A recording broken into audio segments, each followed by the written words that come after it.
Pozdravljeni v oddaji In Vivo Veritas, kjer bomo danes pogledali tudi, kaj je pod morsko gladino. Z mano je dr. Andrej Gaspari, arheolog in tudi profesor arheologije na ljubljanski filozofski fakulteti. Lepo pozdravljeni. Dober dan. Torej, ko govorimo o podvodni arheologiji, vas moram nujno vprašati, je to nekaj, kar se da izučiti v Sloveniji, ali ste to pravzaprav učenje opravili zgolj po lastni inerciji, po lastnem zadovoljstvu? Gre kar za eno zmes obojega, ne. Dejstvo je, da na študiju arheologije, torej na ljubljanski univerzi ali pa tudi recimo na univerzi na Primorskem, se pridobijo vsa tista osnovna znanja, ki pravzaprav arheologa delajo to, kar je. Se pravi, govorimo o terenski arheologiji. Se pravi, gre za neke procese formiranja nastanka arheoloških najdišč, ki si niso tako različni, kot bi lahko pričakovali recimo na kopnem ali pa pod vodo. So pa seveda tehnike zajema podatkov oziroma dokumentiranja podvodnih najdišč, pa tudi nekateri procesi, ki vplivajo na njihovo oblikovanje, tako svojevrstni ali pa tako drugačni od kopenskih, da je pravzaprav nujno imeti posebno izobrazbo tudi z tega področja.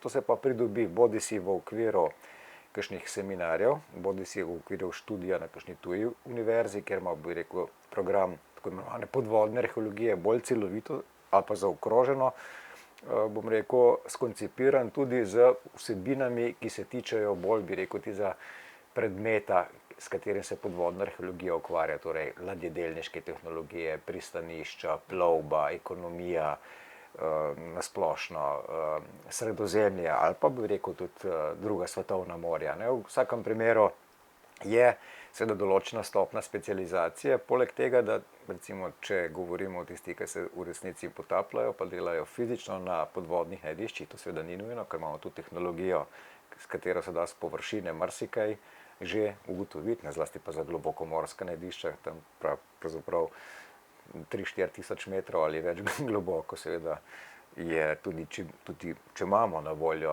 bi rekel, fizične težke potapljače, da to opravijo, ne, je med njimi, mislim, da ni nobenega arheologa še zaenkrat, ne, sicer pa ne vem, mislim, da so najgloblji potopi tam na 700 metrov omejeni, tako da si ne predstavljam, zato so pa, bom rekel, tehnološka sredstva, razne avtonomna plovila ali pa daljinsko vodena plovila, ki pač zajemajo podatke na terenu. No, ampak je pa diverzifikacija tega študija seveda tako obsežna, ne, da se tudi v današnji arheologiji, taki bolj klasični ali pa tisti, ki jo bolj, rekel, verjamem, da gledalci poznajo, ne, je pa taka, da je potrebno graditi na tem znanju, ga obnavljati, ne, pa seveda, če se ukvarjaš s temami, ki so povezani z morjem, potem seveda slediš specializirani literaturi ali pa, bom rekel, sem dosežkom in potem si nekako v tem toku in si relevanten sogovornik. Sami ste se potapljali tudi v rekah, konkretno na primer v Ljubljanici.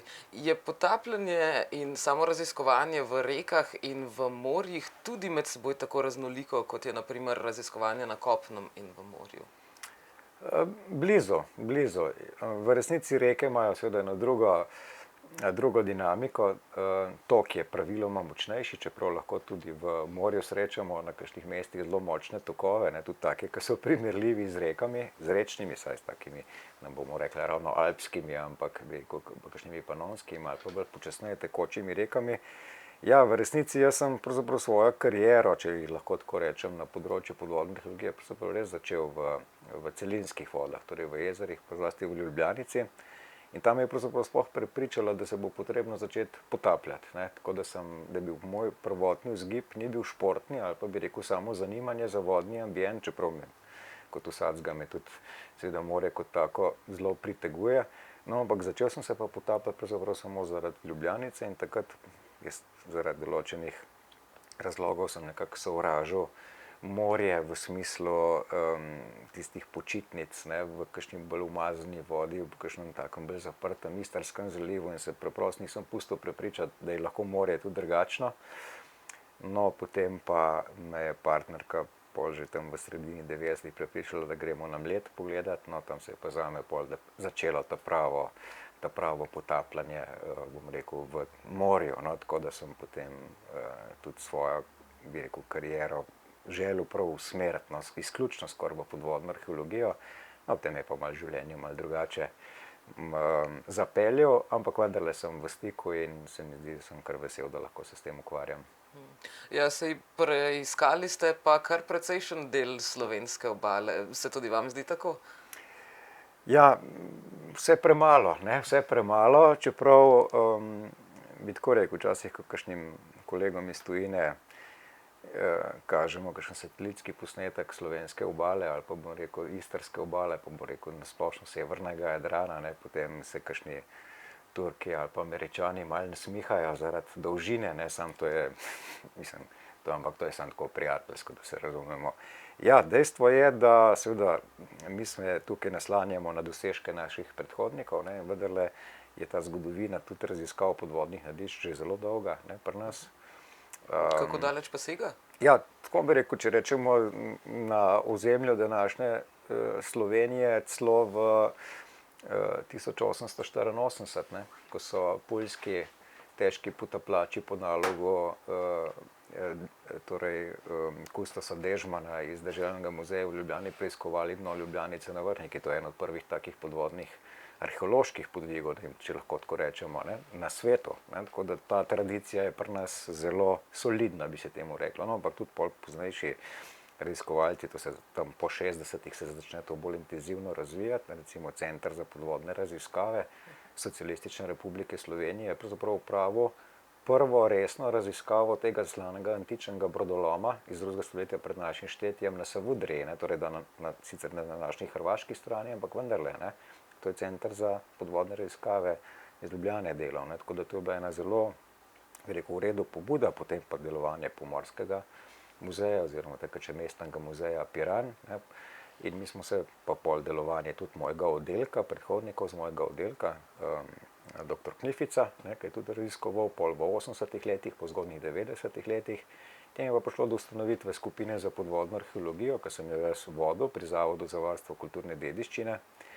In zdaj, če gremo na ta najdišča, ne, pravzaprav imamo na vsake, kaj ne rečem, 4 km slovenske obale, imamo eno pomembno, sam na obali najdišče, ne, če gremo od, bi rekel, zaliva Svetega Jerneja, ne, oziroma Jernejeve drage, kot se reče, pol sam kompleksi tistih rimskih ribogojnic, pa srednjeveških, bi rekel, verjetno tudi ribogojnic, pa potem sam Viližan, ne, če gremo malo bolj na to stran, torej pred Izolo pa Reks, ne, v bližini obale, zdaj zelo razvpit, pa bi rekel kompleks, ki ga še ne poznamo dosti dobro, verjetno celo iz prazgodovine tule pred starim Delamarisom v Izoli, ne.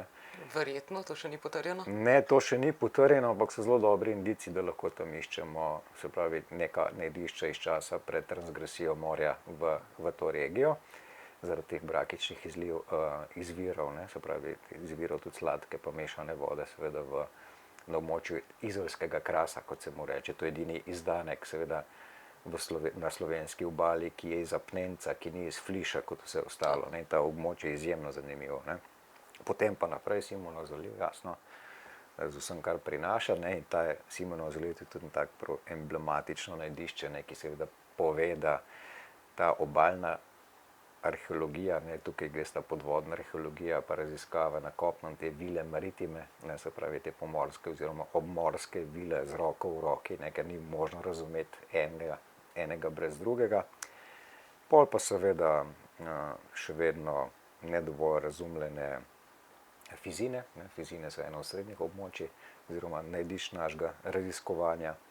Pa bi rekel še tiste taki, bi rekel, sladkorčki vmes, ki pač vedno znova čakamo, da se bo še kaj na novo pokazalo, no, ampak če govorimo o antiki, ne, sem zdaj nekako tiste glavna najdišča zaobjel, ne, pa seveda Seča, ne, na Seči se skozi pričakujemo, ne, čeprav tam je obala kar bila precej spremenjena, tako da tukaj treba v slovenski obali resnično razumeti, ne, oziroma poskušati razumeti in to raziskovati, do kakšnih sprememb je recimo v času po rimskem obdobju prihajalo, ne, ker kot vemo imamo to erozijo oziroma abrazijo teh obalnih klifov, ne, fliša, tako obsežno, da nekje, recimo na Debelem rtiču manjka tudi 40-50 metrov obale od antike in seveda je nemogoče razumeti razprostranjenost arheoloških najdišč na morskem dnu, brez da bi upošteval te spremembe obale, ne, tako da Zalivi so seveda manj temu podvrženi, recimo Fizine, ki sem jih prej omenil.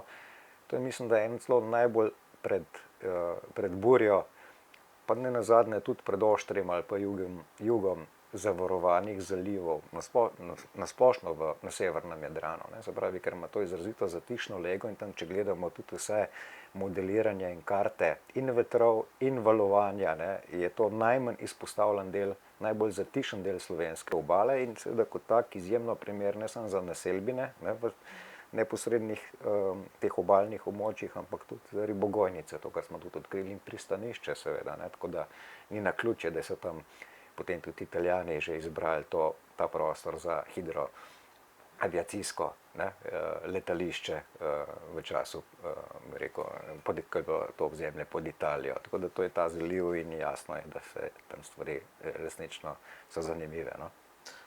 Ja, se pa zdi zdaj vse te, ki ste omenjali, da so sorazmerno blizu obale. Jadransko morje pri nas je vendarle zelo plitvo. Ali to olajša raziskovanje ali mogoče pravzaprav oteži v smislu, da so ljudje, ki so se morda kopali tam, že verjetno kaj tudi sami pobrali ali pa tudi raznesli še bolj na odprto morje?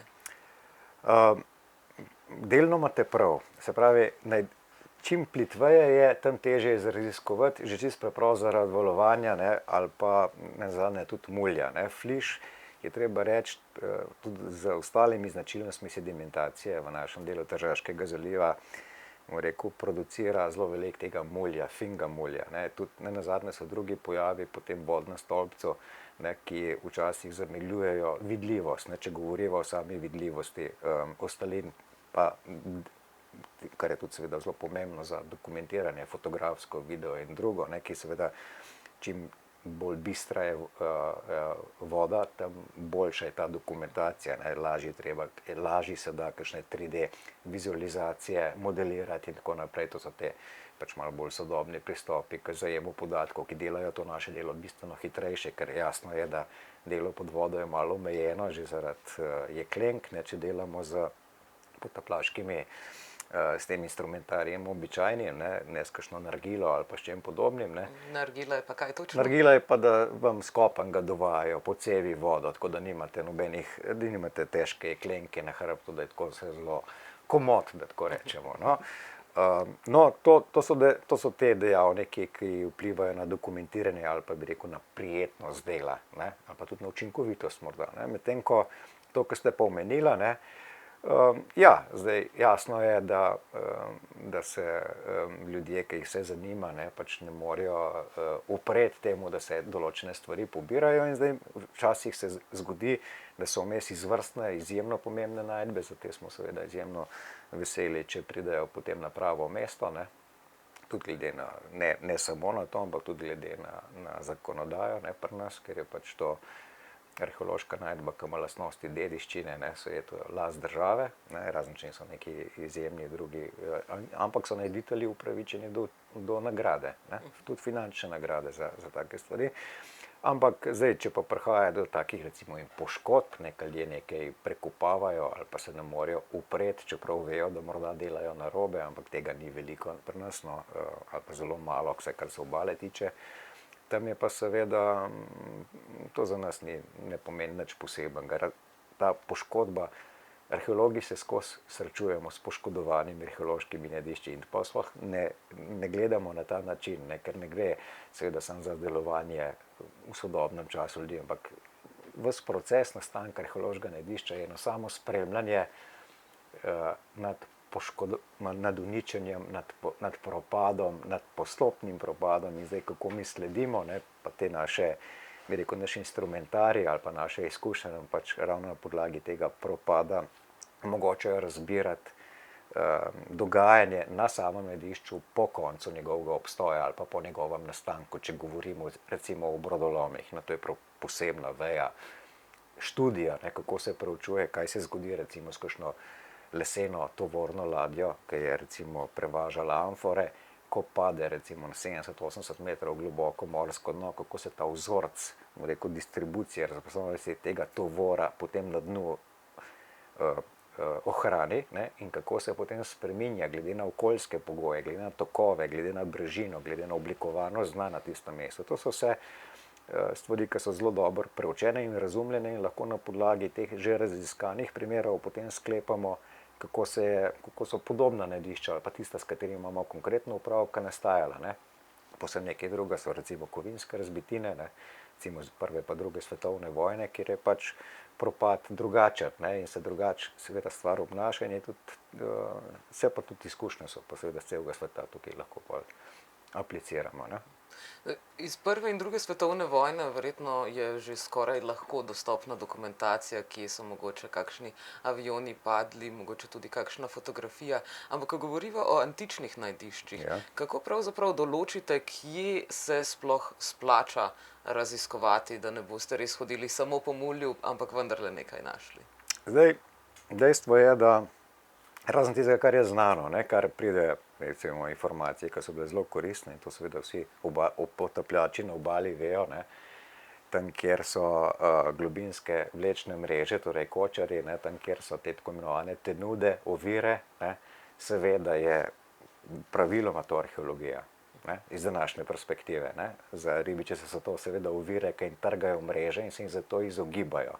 In če spremljamo, k sreči to ni dostopno vsem, ampak če spremljamo recimo ta vzorec, ki ga ustvarjajo GPS zapisi plovbe ribiških bark po našem morju, vidimo točke belim točkam, ki niso nič prevožene, ne, in to so mesta, kjer so te tenude, ki se jim ribiči izogibajo, ker vejo, da bojo tam strgali ali pa poškodovali svojo opremo, in tam je definitivno arheologija od spodaj. Ne.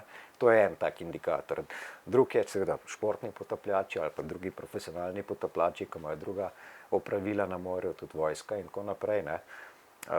Te podatki so seveda vedno koristni, ne, se pravi, ali pa so postanejo del tega našega registra arheoloških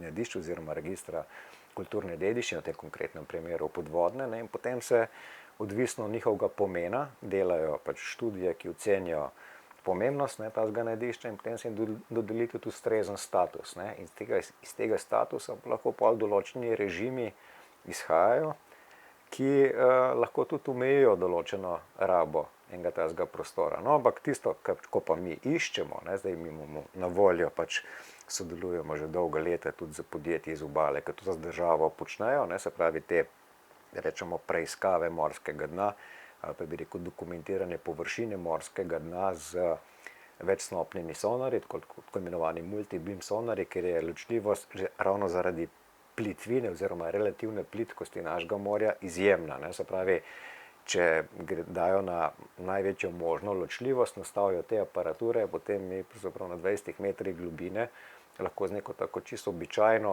hitrostjo plovbe, ne, s temi seveda napravami, se tako dno posname z rezolucijo tam 1 točka na 10 kvadratnih centimetrov. Ne, se pravi, da imamo tak zelo, zelo natančen digitalni model reliefa, in če gremo pa še bližji obali, torej še v večjo plitvino, je pa natančnost zajema teh točk tako velika, da če bi amfora ležala recimo malo izpostavljena, da bi jo videli, brez fotografije. Ne.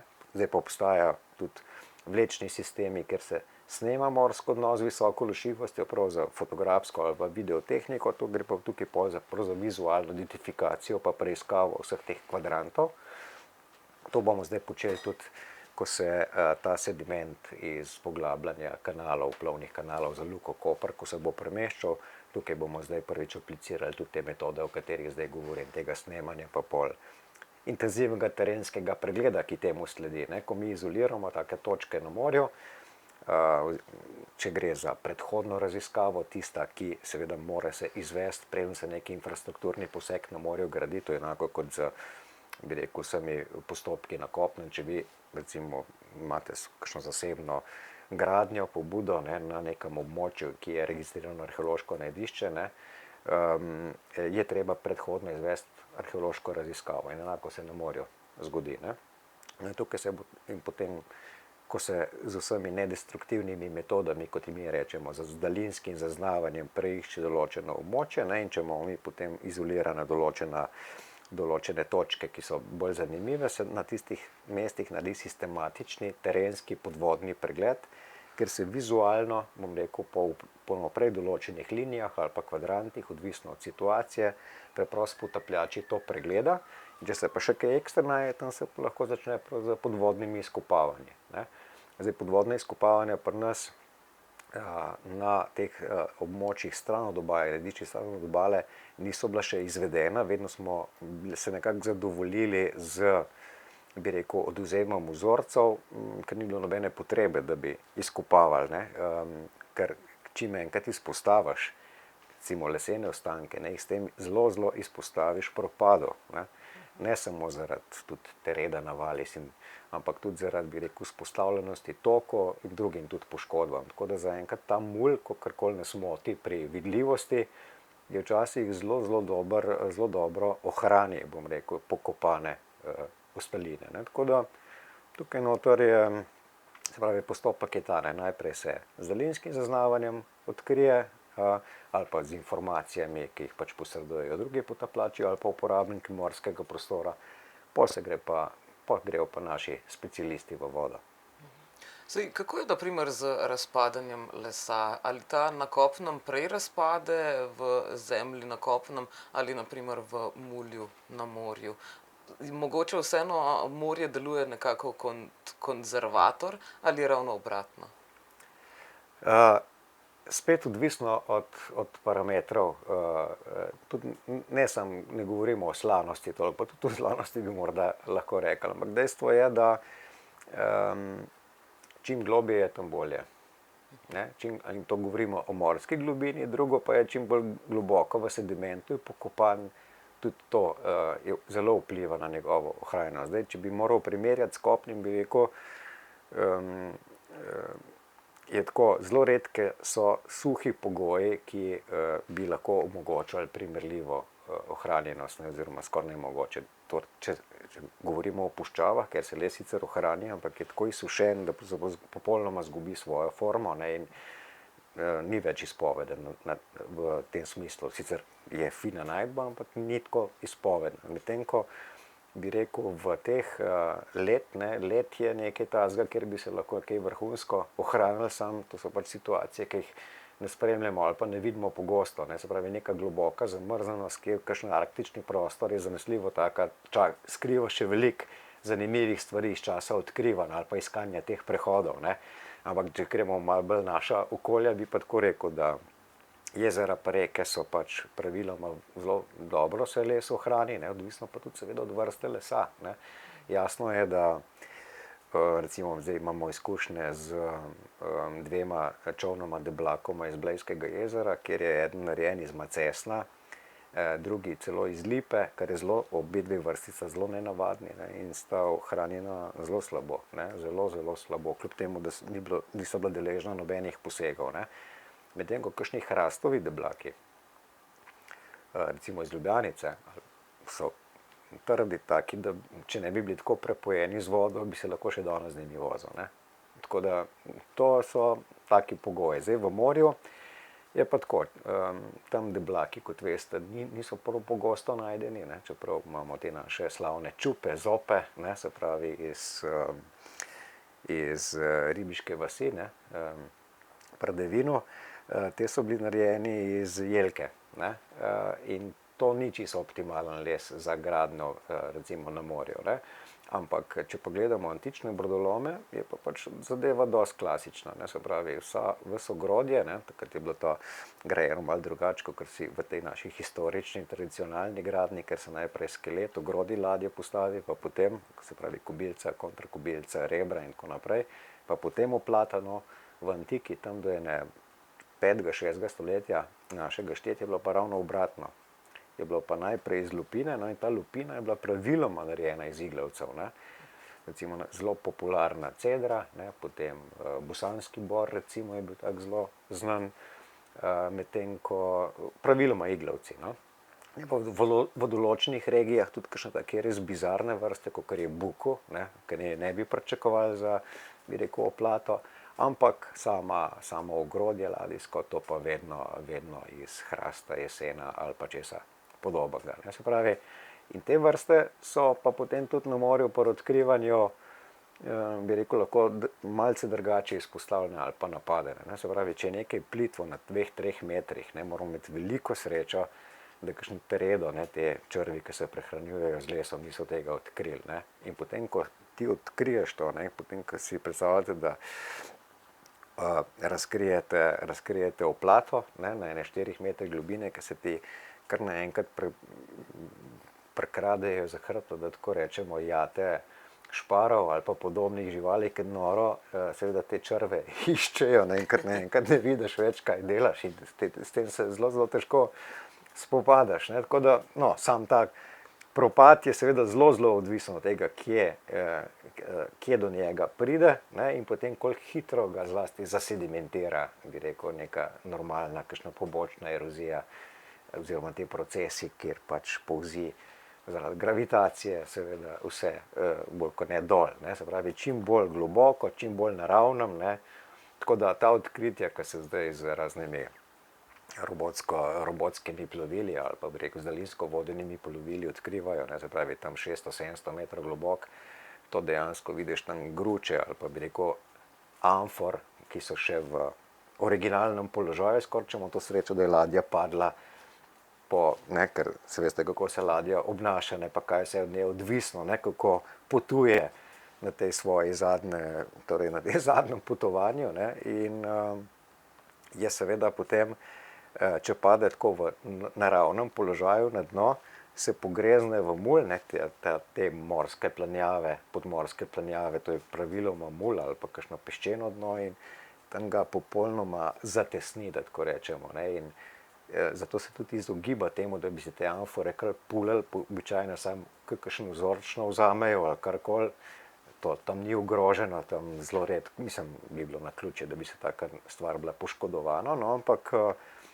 se še ni pristopili k izkopavanjem na te globine, nad 100 metrov se nikjer še ni resno kopali, ker je pač prenevarno, ne.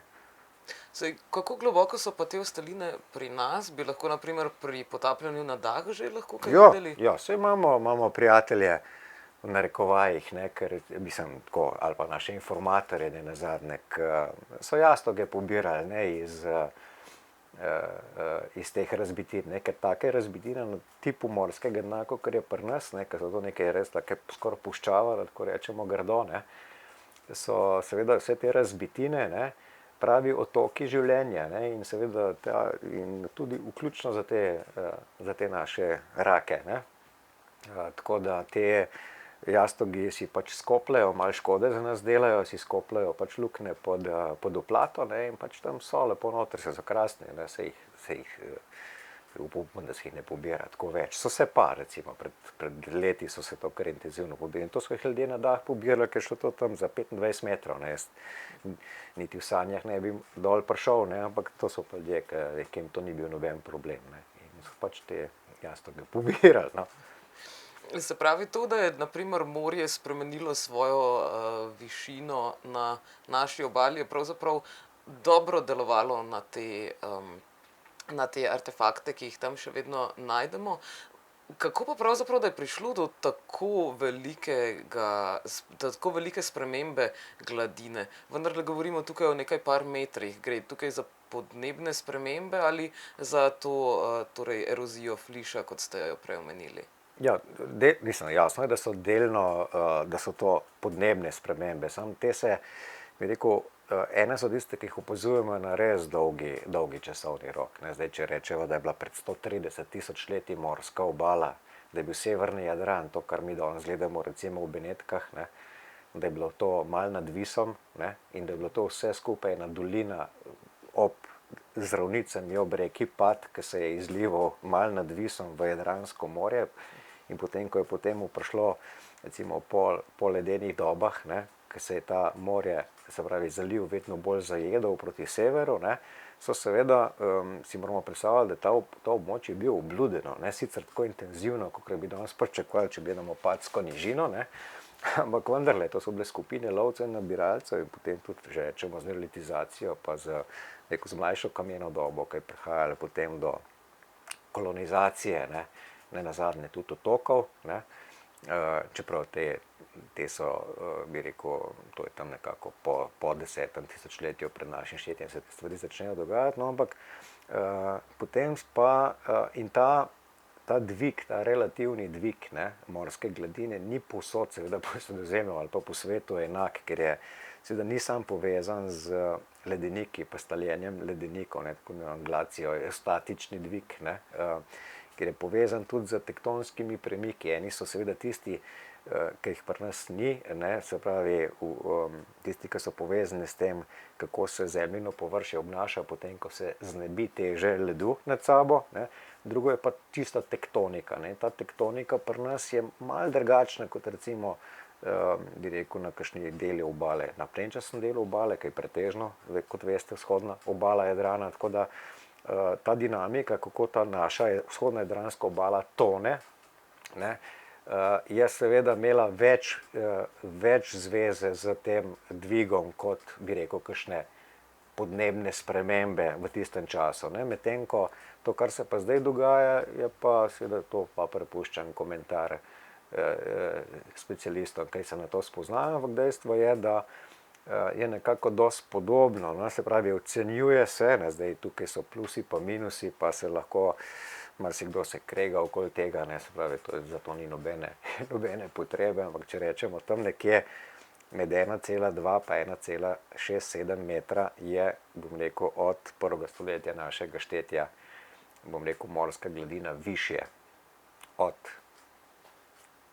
kot takrat, ne, se pravi, v današnjem času, ne, se pravi, tam nekje različne meritve smo opravljali, no, seveda izjemno pomembno je, da se te meritve z enako opremo, z enakim instrumentarijem delajo, ne, na večjih najdiščih, zato da so te podatki seveda pol primerljivi. Nekje bolj v srednji Dalmaciji, ne, pravijo, da je ta pogres, ne, oziroma ta tektonski ogrezanje je bilo malo večje, ne, tako da je tam okoli 2 metra, ne. Ampak za nas je pa to tam nekje meter pa pol, če rečemo okvirno, je kar ta relativen dvig, no, ocenjen, mislim, da kar v redu, pa verodostojno zaenkrat. Saj poleg dvigovanja in spuščanja gladine smo na primer na slovenski obali konkretno lahko ne tako dolgo nazaj pravzaprav tudi niti ne mi, ampak naši predniki spremljali recimo zasutje Kopra kot otoka, da je postal povezan s celino. Pri tem se je verjetno tudi izgubilo kar nekaj materiala. Koper je staro mesto.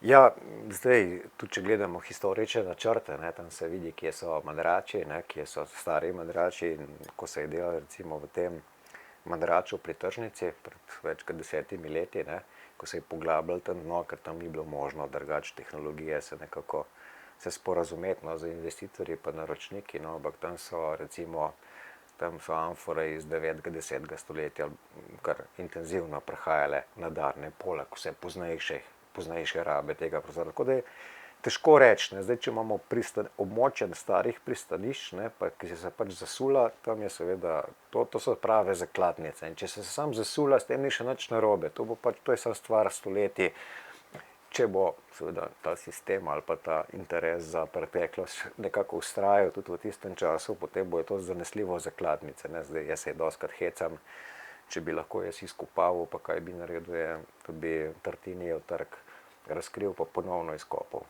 ne. Sam to pač verjamem, da moji želji ne bojo ustregali, no, ampak vrtino bi bilo pa super narediti, ker tam noter, če bi kjer lahko Grke recimo iskali, ne, če bi jaz tako rekel, ne, se pravi, kakšno klasično pa grško obdobje, arhajsko obdobje, da bi tam vrtino naredili na današnjem Tartinijevem trgu, ne, bi lahko v teh jedrih, ki bi jih izvlekli ven, ne, lahko je dal ta jedra datirati, če bi imeli sreče, lahko tudi kakšen arheološki material so vmes znajdel, ampak tam lahko kronologijo zelo precizno, ne, tako da mi zdaj zelo intenzivno z geologi sodelujemo, pa z biologi na tem področju, ne, ker rabimo klasificirati natančno te geološke profile, ki jih odvzemamo kar standardno med našimi raziskavami, ne, mi ne delamo samo opisov teh profilov, teh sedimentov, ampak dejansko opazujemo vse okoljske parametre, ne, ker so te tisočkrat bolj izpovedni, kot bi rekel sam naš material noter, ker se mi kronološko opredelimo. Ne razumemo pa dobro procesov, ki so prevedli do njihovega oblikovanja. Tukaj brez geologov pa biologov nimamo kaj zadelati. Saj, kateri pa so med starejšimi artefakti, ki ste jih našli ob slovenski obali? Iz časa antike jih je že kar nekaj. Je bilo tudi kaj starejših? Ja, je ena bi rekel, bom rekel, problematična ali pa sporna najdba. Ni čist popolnoma pojasnjeno najdišne okoliščine, ampak zdaj, če jo moram omeniti, ker bo morda zanimivo za gledalce, bila je ena rožena konica, puščična konica, ki je verjetno eneolitska, torej bakrenodobna, tam nekako recimo 3. tisočletje pred našim štetjem, da tako rečem, ki je bila pa najdena zelo, zelo stran od obale in tako pa na takem, zdaj, če sem jaz prav razbral, je šlo, kakor da bi nekdo Excalibur, če se pohecam, izvlekel, da je roko popolnoma brez zunanjih indikacij na najdišču roko porinil v mulj, kar na eni morski puščavi, da tako rečemo, prijel puščico in jo izvlekel in to je bilo to.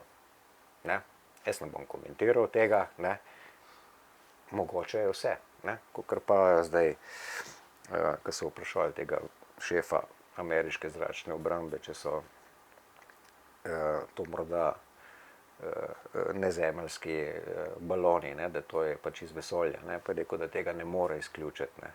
Jaz bom isto tukaj rekel, ne mogoče izključiti, ampak ni ravno verjetno.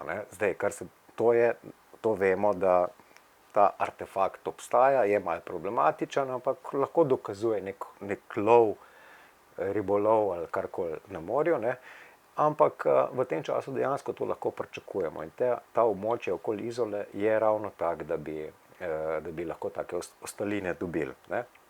V resnici ostalo, tisto, kar je pa potem najstarejše, torej ta druga najstarejša stvar, so pa pač sledovi tega že italsko dirigiranega trgovanja v Sredozemlju, tam nekako 3. 2. stoletje pred našim štetjem, se pravi bistveno poznejše stvari. Se pravi, to so pa bolj kot neke amfore, ki so jih vrgli čez krov, ali so pa morda celo sled nekih brodolomov, nekih ladijskih razbitin, ki so nekje drugje, pa je potem morje pa njegovo tokovanje vplivalo na to, da so se te amfore začele malo premikati okoli. Tako da veliko samelih amfor tako najdemo na morskem dnu.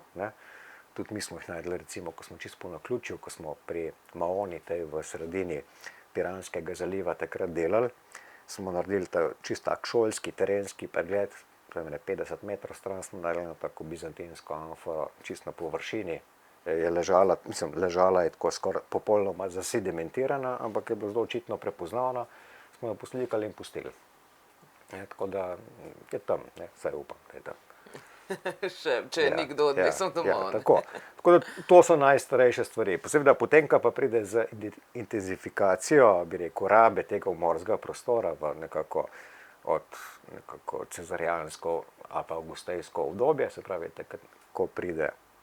ko se tukaj začnejo te obalni veliki kompleksi graditi, pa ker se gospodarsko potencial, bi rekel, tega prostora začne izkoriščati, z vsemi temi vilami, pa temi seveda našimi kompleksi tudi v zaledju, tukaj pa nastanejo ta pristanišča, mala, ki bolj služijo temu lokalnim potrebam, zato ker ta glavna plovba, pa glavni koridor plovbe bi ob zahodni istrski obali pa potem direktno proti današnjemu Ogleju oziroma Akvileji, delno tudi Trgeste pretegnil, ampak mi smo bili malo tako umaknjeni noter, se pravi sam vzhodni del Tržaškega zaliva, bi rekel, razpolagamo s podatkom, zelo verjetno pač ena rimska ladja, ki jo čakamo oziroma na njene raziskave tule pri Debelem rtiču. Pa še kaj bomo, seveda se bo zanesljivo pokazali. Glede na to, da je veliko tudi ladij bilo omenjenih danes, ste mogoče ugotovili, kako daleč so pravzaprav ljudje v antiki potovali, od kod vse se lahko najde oziroma ste že našli ostanke? Ja, zdaj bi rekel, to je kronološko precej spremenljivo, recimo za prvo obdobje, oziroma za zgodnje cesarsko obdobje, seveda je glavnina te oskrbe nekako izhodne obale Jadrana, pa iz severne Italije sem prihaja, Potem se pa, bi rekel, v poznorimskem obdobju se pa tukaj čisto popolnoma prevzamejo pobudo severnoafriški, zlasti tunizijski centri. Ne? In potem pride vse, komplet, vsa fina namizna keramika, ves import, ves olje, tudi en del vina še vedno prihaja potem iz, če ne že iz same Tunizije, vino pa bi rekel bolj vzhodno Sredozemlje, se pravi Ciper ali pa palestinska obala. In to vse po amforah je izjemno sledljivo. Tako da steklo ali pa drugi taki izdelki so pa še vedno lokalni ali pa italijski, no?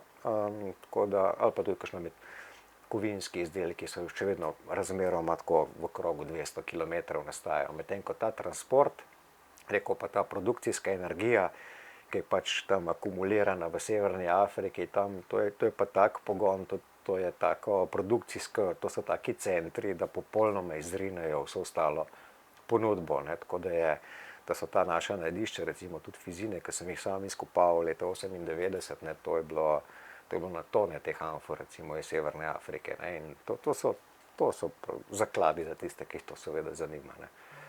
Kako pa je s temi novejšimi ostanki, naprimer konkretno ladja Rex in avioni, ki so notri še vedno v zalivu, jih to namerno pustite tam? Kako je naprimer z vplivom na okolje? Ali to onesnažuje pravzaprav, če pustimo eno tako ladjo sredi zaliva? Ja, dejstvo je, ne, da potem, ko so se te parniki, da jim tako rečemo, bodisi vojaški, bodisi potniški, ko so zamenjali pogon, ne, ko so šli na nafto, ne, ta zna biti zelo problematična, kolikor so te rezervoarji še polni, ne. Tukaj je zanesljivo stvar razmisleka, kako pristopati pri tistih najprej oceniti, a to dejansko še drži, a je nafta noter, ali je slučajno že zaradi kakšnih poškodb teh rezervoarjev prišlo do njenega izteka, ne. To je en vidik, ne. To zanesljivo bi bilo primerno narediti. Drugo je pa sama kovina, ne. Sama kovina, bi rekel, ne predstavlja prehude obremenitve za okolje. Morje je koliko en tak najboljši pralni stroj, na žalost, ne, ker se ga še prepogosto tako dojema, ne. Ampak v resnici je pa druga stvar, ne, ta kovina zelo propada, ne, se pravi zlasti železo, ne, ali pa vse te, kar na železu temelji, ne.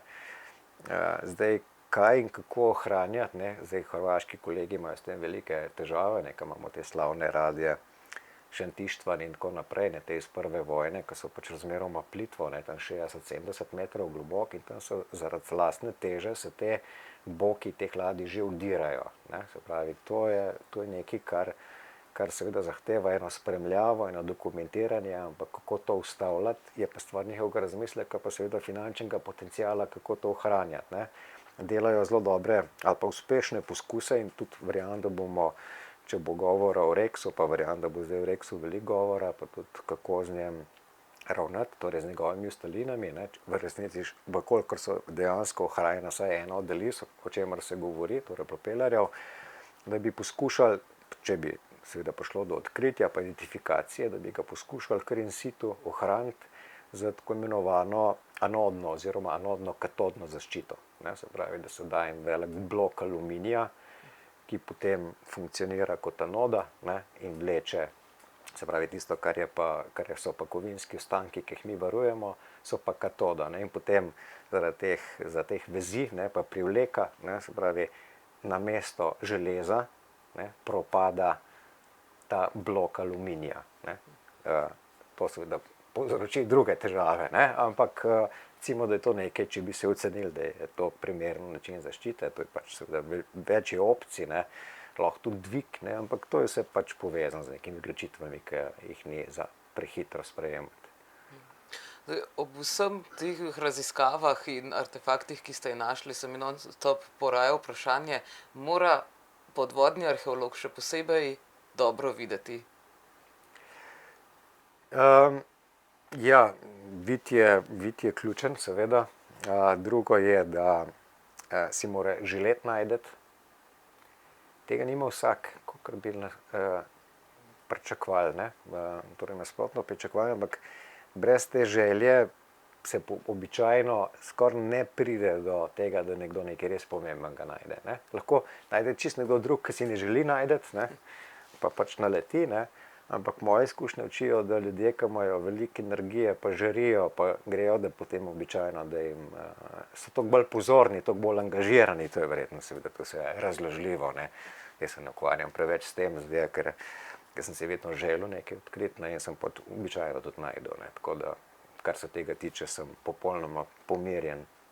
Ja, ker na morskem dnu je verjetno zelo lahko kakšen kamen zamenjati za mogoče del amfore. Ja, to je pa nekaj, ne, se pravi, ta kilometrina, ki jo rabi človek, da s predmeti ali pa bi rekel z nekimi fenomeni, ki jih mi opazujemo, ne, tukaj gre pa za to, da je pa treba dobiti toliko dobesedno pregledati, prečitati, prepoznavati, bi rekel, ker so določene oblike, ki seveda lahko samo neko konturo na morskem dnu, če že o tem govoriva, ne, ampak to ni tako pogosto, ne, ampak če ti nimaš nobene ideje o tem, kaj iščeš, potem se zelo hitro zgodi, da boš spregledal nekaj zelo pomembnega, pa da boš odkril nekaj, kar se tebi zdi pomembno, pa je v resnici nepomembno, ne.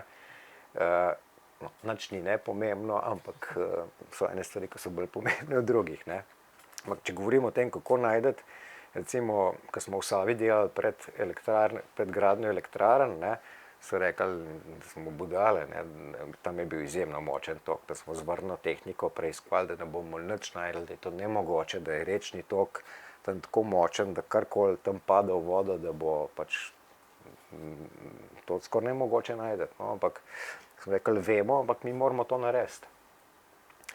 In je bilo, točno to se je zgodilo, pač na podlagi izkušenj smo identificirali nek konec, kjer bi se zaradi oblikovanosti rečnega dna morale stvari akumulirati, ali smo pričakovali tudi neko dogajanje na obali.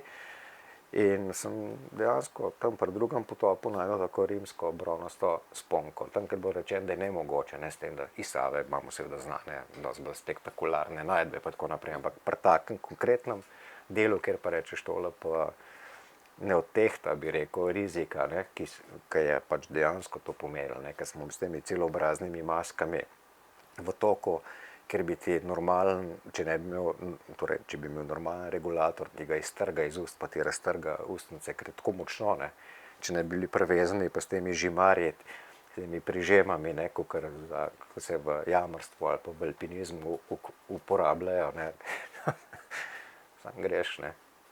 Kot Matija Čop. Ja, tako, sej ne pravim, da bi bilo lahko tragičen razplet, ne, ampak nekaj, kar ne bi profesionalno izpadlo, no, tako. Kako pa se odločite, kaj boste vzeli ven in kaj boste pustili v vodi?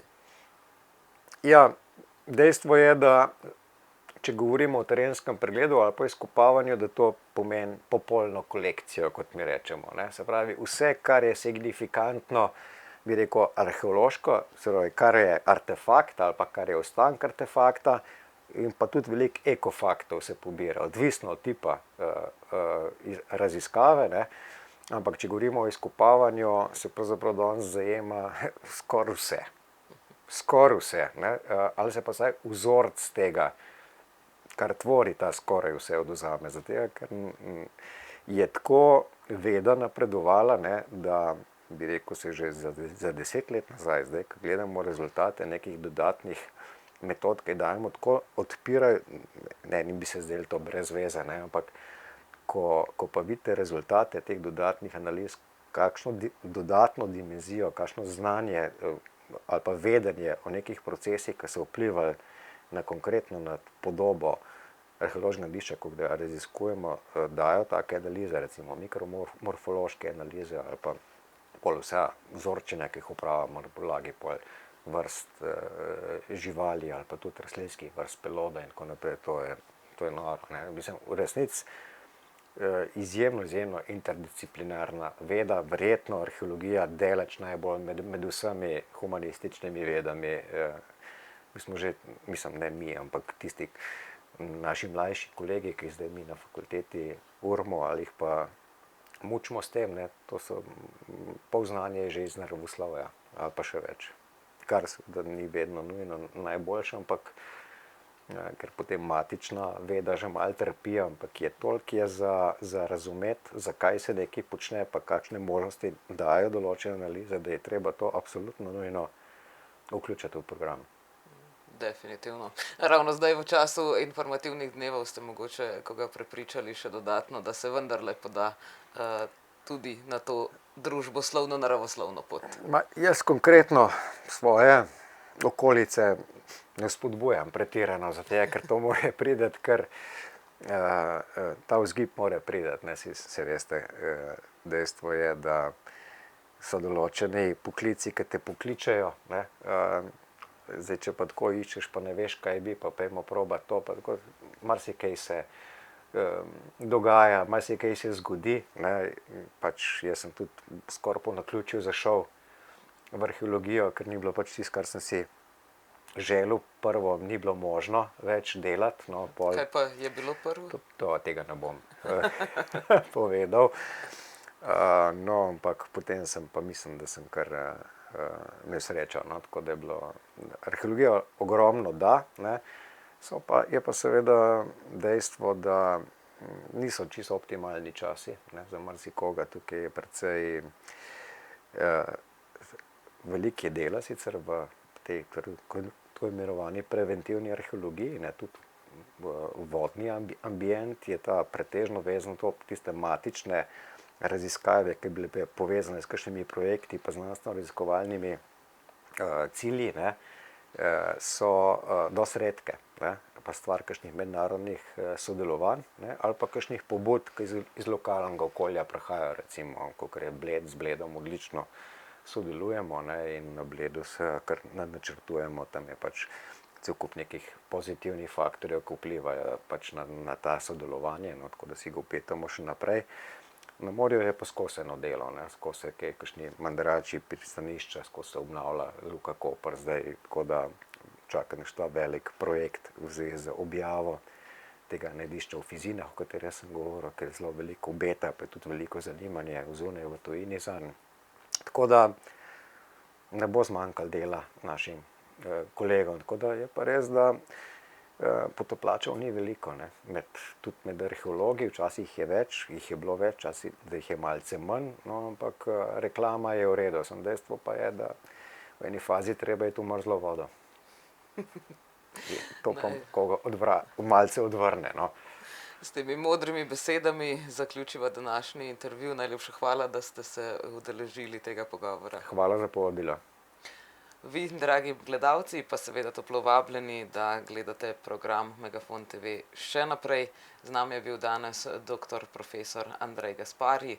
Govorila sva o podvodni arheologiji. V primeru, da niste uspeli ujeti našega pogovora v celoti, pa ga boste prav kmalu lahko videli tudi na našem YouTube kanalu, ki ga le preverite. Lep pozdrav!